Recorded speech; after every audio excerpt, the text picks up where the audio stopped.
The RV Show USA is brought to you by Flagstaff, building better RVs, making smarter RVers. Well, it looks like our friends over in Louisiana and deep East Texas have been hit again with a second hurricane over the last several weeks. And from what I understand, it is a mess over there. Yes, it is. It's a mess for everybody, but it's less of a mess for those who happen to have an RV and are living in their RV while they once again start the rebuilding process. Same thing goes for thousands of families who own RVs that have been affected by the millions of acres of forest fires out west, specifically right now in California over the last couple of months. And they, too, are feeling blessed because they have a roof over their heads. And they're better able to rebuild after those catastrophic fires. Another very practical reason for owning an RV. Hello again, everybody. Alan Warren here, the RV Wingman, and thanks for being with us. To receive our show notifications and a personal invitation to join me on our weekly live streams, grab your cell phone, text the word Wingman to 38470. That's Wingman to 38470. You can also connect with us through our website at thervshowusa.com. So we have a great hour planned with a few of my RV-loving friends. First off, we're going to have Anthony Yoder, who knows an awful lot about RVs, in particular the ones that roll off the Flagstaff Rockwood line there in Millersburg, Indiana. Anthony's going to talk about a topic that is very important to think about, especially this time of year. And Mark and Julie Bennett from the YouTube channel RV Love will be with us at the bottom of the hour. A nicer, smarter pair of full-time RVers will be very hard to find. I want to begin, though, with a little story for you folks who have purchased a new RV recently and purchased something called paint and fabric protection when you bought your RV. Now, many RVers don't realize that this is just an option. It's a very expensive option, too. Expensive for you and highly profitable for the dealer. Highly profitable. And you don't have to have it. And in my opinion, it's a waste of money that you will never get back. Now, for the slick dealer that convinces you that you've got to get paint and fabric protection, you just got to get it. And if you balk, they make you feel like you're an idiot for, not taking it. Because case in point, let me just explain. Check out one of the voicemails we recently received. Hi, Wingman. My name is Shelley, and I bought an camper, 28-foot Jayco 2020, and they're trying to, I bought the warranty, I watched your video, I went to cancel the warranty, and they're claiming that I cannot cancel the paint and fabric protection because they do it to every one of their campers when they come onto the lot, and it's something I have to pay for because it was. But I don't feel I should because, one, it wasn't done and they can't prove it was done. And two, when I paid for the warranty, there's no time in between me paying for it and them getting it done. So I argued with them yesterday. They're insistent that it was already done. I'm saying then if I can't cancel it, I want to witness you reapplying the material, the product, to the actual unit. But I really don't want to pay for it. It's $1,999, and I really want to get out of it, and I'm 99.999% confident that they did not spray the unit and or the fabric inside.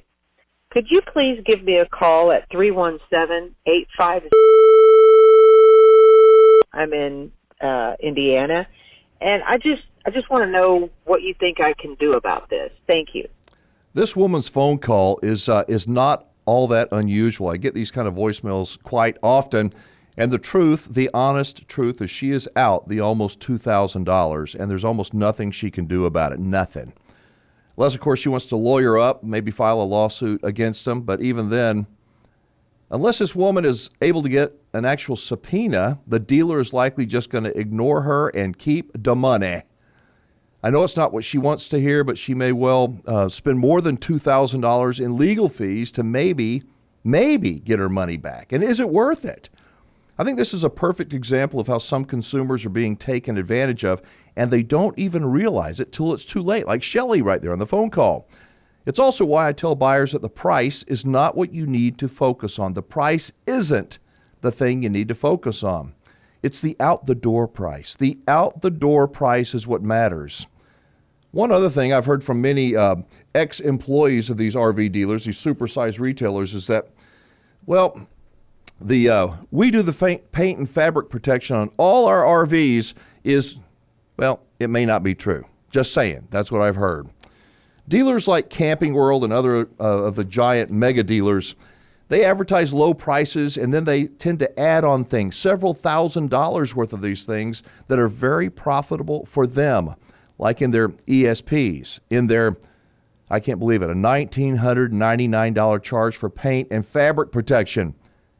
It's the out-the-door price that you should focus on. And just as important as the out-the-door price, it's the quality of the dealer you buy from. If a dealer is willing to put it to you by adding thousands of dollars to the sales price rather than give you the out-the-door price, what else are they willing to do? So going back to the caller, yes, she can cancel her high-priced Good Sam ESP and get her money back on the unused portion, but not on the paint and fabric protection unless she lawyers up, and there's not even a 100% guarantee that she will get her money back. Another reason why doing your homework is so important before you pull the trigger on buying an RV. All right, we have another voicemail coming up. It's an example of, well, how some folks must think that all I do is sit around and wait for the phone to ring, kind of like a fireman, superhero, jump into action. And most of those kind of voicemails are from folks where it is too late for me or most anybody to help. These people literally are upset because I'm not Johnny on the spot. Here's an example. Good morning. This is, I've tried to contact you guys before, and I know that you're busy people. You've got issues out there that you're trying to respond to. But, I'd really like a follow-up on this call, if I may.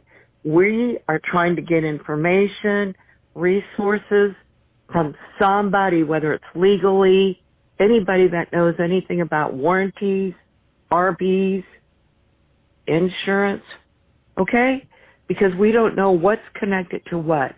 We need to connect the dots here for repair issues, whatever. If someone would give us a call back, we would certainly appreciate that. And whenever that is, at your convenience, I'd certainly appreciate that. Oh, seriously. I mean, come on. I'm not making fun of this lady, I promise, but it sounds like she is clueless and she's not happy. There are so many people today that have absolutely no idea of what they're buying, what they're getting into. It's scary, at least it is for me. And it's a shame, too, because there's so much helpful, great information out there available at our fingertips. Great resources, great Facebook groups about RVing, about camping. All kinds of YouTube channels. I think about every kind of RVing and camping you can imagine doing. Calling me after you've learned that you've, stepped in it, isn't going to make things any better. I am not a lawyer. I don't play one on the radio. But I am a guy who has a little bit of knowledge of the workings of the RV industry, including some excellent dealers and some, sleazy dealers as well. The reason for playing both of these voicemails is really twofold. It's first to help make very clear that I, as much as I try to do to help consumers, and I do a lot, at least I think I do, there's the responsibility that every RVer has, every single one of us, to be responsible for the decisions that we make, to do our homework, and to own our decisions. The second reason to play these kind of voicemails is to show you what I believe is just the tip of the iceberg when it comes to RV buyers who are getting it, they're getting in way over their heads. As I say time after time, I think it's better to be a little bit paranoid, on the cautious side, when buying an RV, especially if it is your first RV. And if you missed this last week's RV travel newsletter, one of the stories they talked about was not surprising to yours truly. Yes, it's true, because of the coronavirus and travel restrictions, especially on Canadians who normally travel south for the winter, many campgrounds are not hurting for campers right now. Seems that the newbies as well as seasoned RVers are hitting the campgrounds here in October as never seen before. Yeah. And I guess the takeaway on that is that you, if you want to get a good site and a great campground, you best make your reservation now. Put down a deposit to hold those dates. You will be very glad you did, and you'll be very glad you hang on through the break. I'm Alan Warren, the RV Wingman. This is the RV Show USA. By the way, if you'd like to leave me a voicemail 24/7, you can do it at 1330 Wingman. 1330 Wingman. Be right back.